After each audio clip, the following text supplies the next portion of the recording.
de los malvados. De veras, bueno, eso es lo que dice la Escritura, no es Alex Ramos, ¿verdad? Entonces dice la Escritura, tú me has hecho ver muchas angustias y males. Las angustias, en la angustia el hombre clama a Dios, ¿verdad? En su angustia la niña está grave, la niña está en pos de muerte. Dicen que Julano tuvo un accidente, ¿verdad? Y es grave, y es el que le ha de comer a la familia, y sin él, ¿verdad? Humanamente hablando, ¿verdad? Todo, ay, Dios mío, ¿y qué vamos a ver? Ay, no están tanto afligidos porque se muere Julano, sino ¿quién les va a dar de hartar, verdad? Como decía Chespirito, y ahora ¿quién podrá defendernos, verdad? Porque hay gente que no cree en Dios, ¿verdad? Entonces, óigame, en la angustia, Señor, pero mira, si mi marido no se muere, ya no le voy a pagar mal. Ay, hasta ahí saca a luz el pecado. Señor, ay, mira, yo te prometo, y ahí hay gente que promete, pero nomás pasa el susto, se le olvida la promesa que hizo. Y el postrer estado viene a ser peor y Dios ya no acepta ningún trato, de veras, exacto, porque Dios es veraz. Busque esa palabra y ahí usted va a entender por qué le estoy diciendo. Tú me has visto, me has hecho ver muchas angustias y muchos males. Volverá a darme vida y de nuevo me levantará de los abismos de la tierra. Aquí esta profecía no está dada únicamente a David, sino al hijo, porque los dos murieron, pero uno se levantó antes de tiempo como la primicia de la resurrección para no ver muerte, porque muchos resucitaron antes de él, pero volvieron a morir. Y también David está hablando de su resurrección, que saldría de los abismos. David ya salió del abismo. ¿Cuándo? Cuando el Mesías fue, predicó y trajo los que estaban salvos y los subió. Lo único que él no está a la diestra de Dios. Estoy hablando de David. Quien está a la diestra de Dios es el hijo. ¿Dónde está David?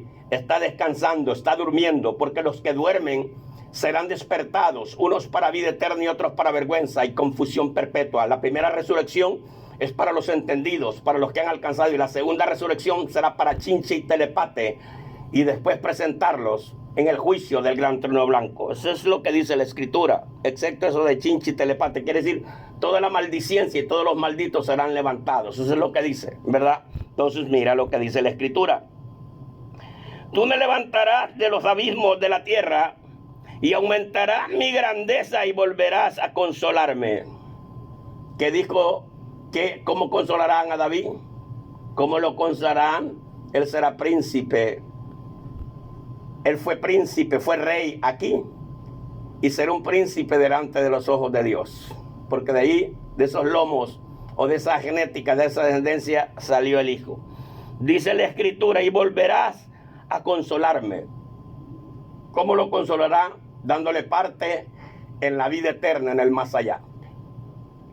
¿Cómo consoló Dios al hijo cuando llegó el hijo? Adórenle, ángeles, dijo Dios, y al Cordero da gloria, adórenle, ¿verdad? ¿Quién hizo eso? El Padre. Cuando el hijo llegó con la gran multitud de los que estaban en el área superior del abismo, de los que habían sido salvos, pero no podían entrar al cielo porque tenían mancha, porque la mancha del pecado estaba en ellos, ya que habían sido, óigame bien, ya que habían sido administrados con sangre de animales, de vacas y de becerros y de cabras, y ella no podía purificarla hasta que viniera la sangre perfecta, que fue la de él.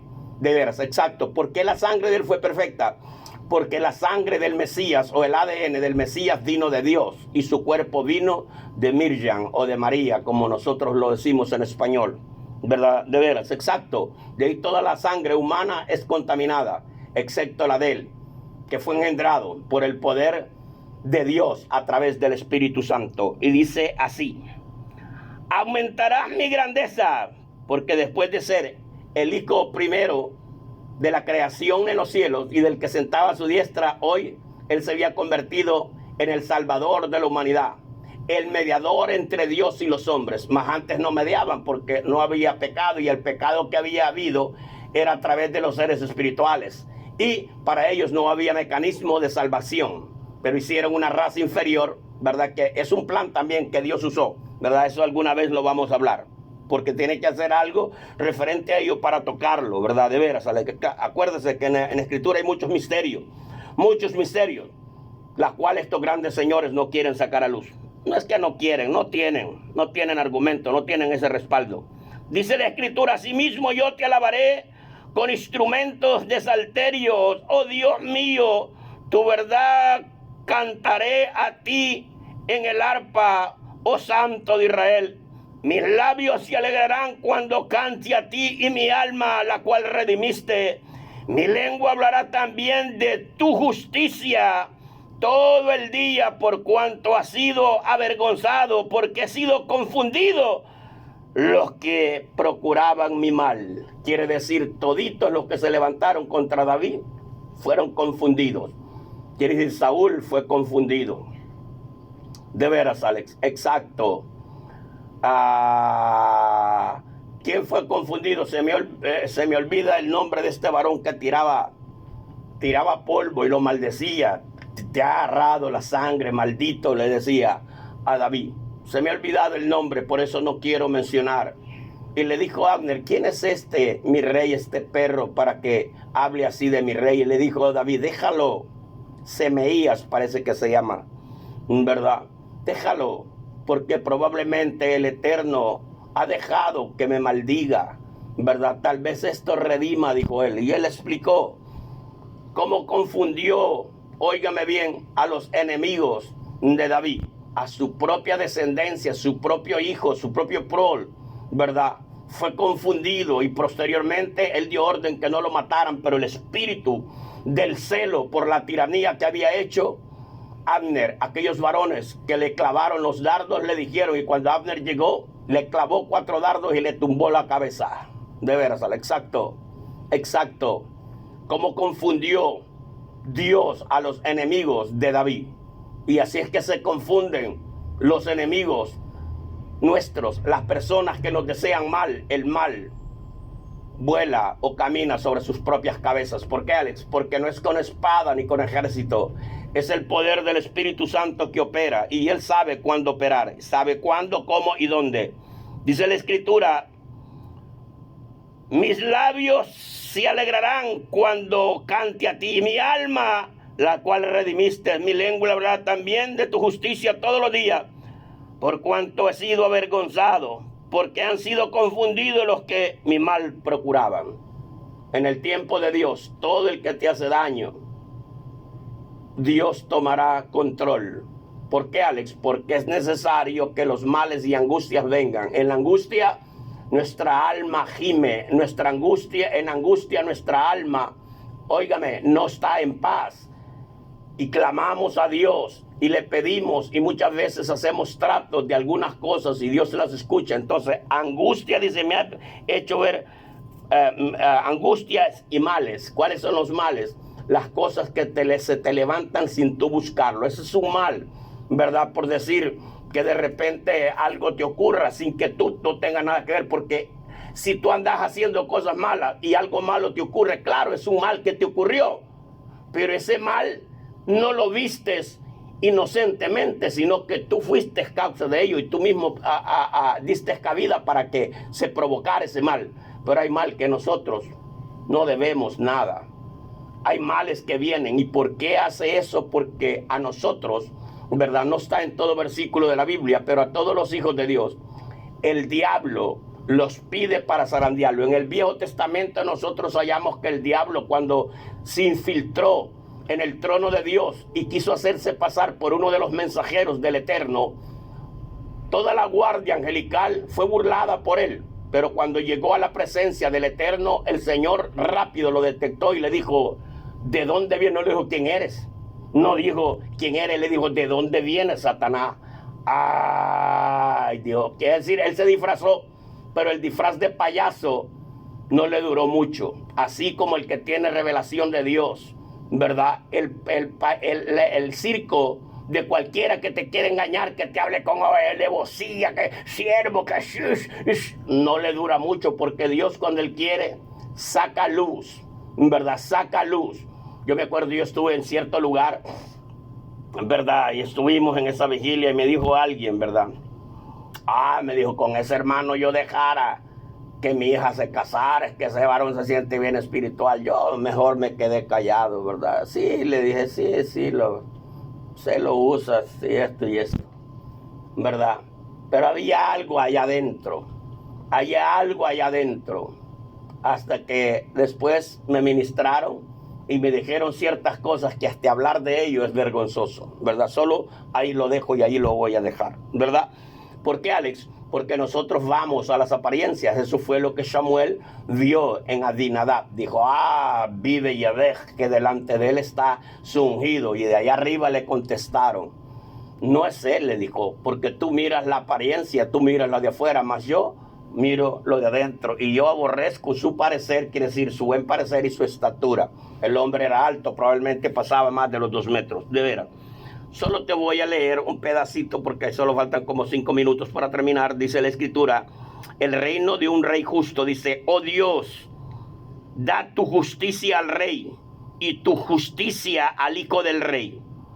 Aquí es da justicia al rey y justicia al hijo del rey. El rey David, justicia para el hijo de él que era el Mesías. Y mira lo que dice.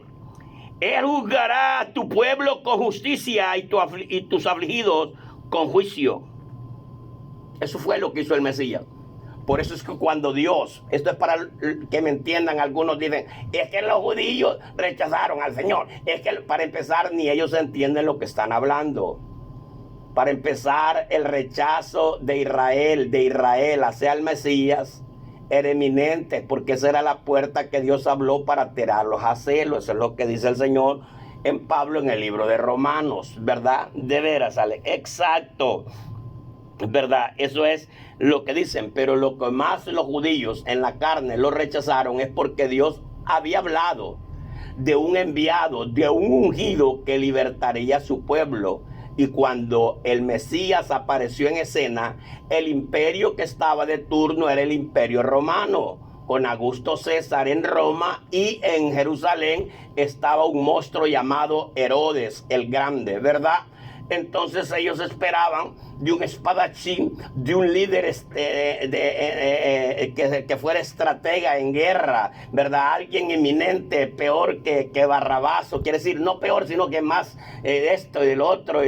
Entonces, pero cuando oyeron que el Mesías empezó a decir que bendiciéramos a los que los maldiciéramos, que el que te pidiera, el que te pegara a la derecha, la mejilla derecha le diera a la izquierda, el que te quitara, te dijera que le llevaras la carga por 2, le la llevaras por 5, el que te pidiera esto, le dieras la capa, ¿verdad? Entonces no dijeron, este no es el que Dios mandó, ¿verdad? Este no es, viene a decir que todavía los hagamos. Ellos no entendieron, ¿verdad? Ellos no entendieron que el reino de Dios es diferente al reino de los hombres. Por eso Él lo ha explicado y lo sigo explicando. Dijo Él, mis caminos no son sus caminos, ni mis pensamientos sus pensamientos. Las cosas que nosotros no podemos entender. Fíjate que dice la Escritura que estos, hablando de palabras vanas e infladas, las cuales por naturaleza conocen y las que por naturaleza no, se corrompen como animales sin razonamiento o sin entendimiento. Pero cuando el arcángel Miguel peleaba con Satanás por el cuerpo de Moisés, no se atrevió a usar juicio de maldición. Quiere decir que cuando tú odias a alguien, una cosa es odiar y otra cosa es poner las cosas en orden, que son dos cosas, ¿verdad? Entonces tú le das más fuerza al diablo, pero cuando el diablo tú con la verdad lo desistes, ¿verdad? Él queda desarmado. No hay argumentos, de veras, sale exacto. Entonces mira lo que dice la Escritura. Y justicia al hijo del rey. Él juzgará a tu pueblo con justicia y a tus afligidos con juicio. Los montes llevarán paz al pueblo y a los collados tu justicia. Juzgará a los afligidos de tu pueblo y salvará a los hijos de los menesterosos y aplastará al opresor. ¿Cómo iba el Señor a aplastar al opresor? Cuando el pueblo se volcara en adoración a Dios, entonces Dios iba a meter en ellos como se metió y peleó en el tiempo de Faraón, de Paró. Se dice en hebreo, Faraón. Pero ¿por qué no movió su mano? Porque era parte del cumplimiento de la palabra y ellos se obstinaron. El pueblo estaba obstinado por el sufrimiento que tenía de los corruptos que estaban gobernando. Y los corruptos adoraban a Dios del diente al labio, pero tenían alianzas con fuerzas oscuras, a tal grado que habían permitido que Herodes, que era el rey de los judíos, pusiera escudos con la cara del César, ¿verdad?, afuera, cuando en el templo nunca se permitió tal abominación, ¿verdad?, en ese lugar. Eso solo se volverá a permitir en el tiempo del anticristo, que Daniel lo profetizó, y también Mateo: cuando miréis la desolación desoladora en el lugar santo. La palabra lugar santo es el templo, acuérdese de eso. Por eso dice la escritura: vuestro cuerpo es el templo santo del Espíritu de Elohim. De veras, exacto. Y nosotros pues a veces muy confundidos, ¿verdad? Muy confundidos, porque los grandes maestros, los grandes del instituto etiología, no pueden descifrar la palabra que ya está descifrada. Juzgará a los afligidos de tu pueblo y salvará a los hijos de los menesterosos. Te temerán mientras dure el sol. Con la ley que fue dada, los hombres temieron a Dios, no solo los israelitas, sino de otras nacionalidades, porque Dios los aplastó. Pero cuando el hijo trajo, el pródigo, ¿se ha fijado que toda historia que es antes del Mesías no dicen antes de Julano, antes de Sutano, sino que dicen 300 años antes del Mesías, 800 años antes del Mesías? ¿Pero por qué es? Porque Él es el umbral que divide este tiempo con este. El tiempo de la gracia con el tiempo de la ley.